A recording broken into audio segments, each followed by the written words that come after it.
Hey guys, this is Sasha Fearless here, and in today's video I'm going to be making a Afro Kinky curly wig with hair that I bought from Amazon. This is a 14-inch closure that I bought from the company Ludwig's.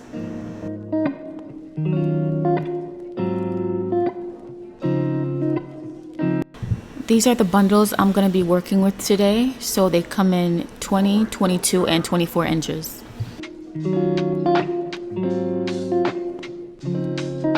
This right here is the wig cap that I'll be using. You can find it in any beauty supply store.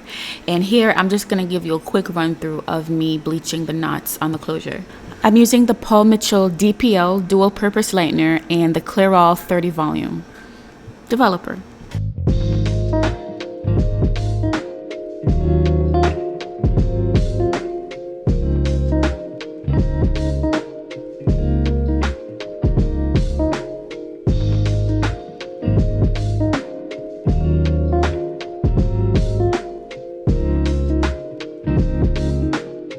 Right here, I'm just going to use some water and spray the flyaways on this hair so that it gets out of my way when I'm bleaching it, because I don't want the hair to be bleached, just the lace.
So now I'm just going to take some foil paper and wrap it around this closure in order to trap the heat so that the hair can process.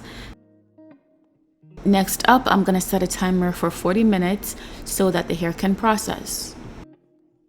Now I'm washing the hair out with purple shampoo, but before I even put the purple shampoo on, I'm making sure to thoroughly rinse off the product, thoroughly rinse off the lightener.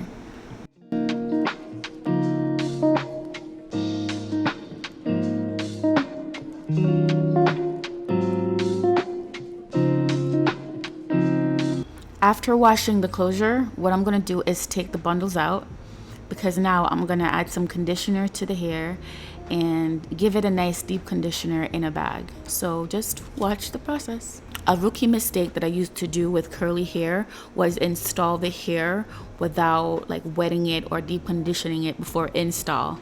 When I did that, the hair, the result came out fine, but I find that deep conditioning the hair before installing it or before sewing it onto a wig definitely makes a difference and makes the hair look more realistic and softer.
Mm-hmm.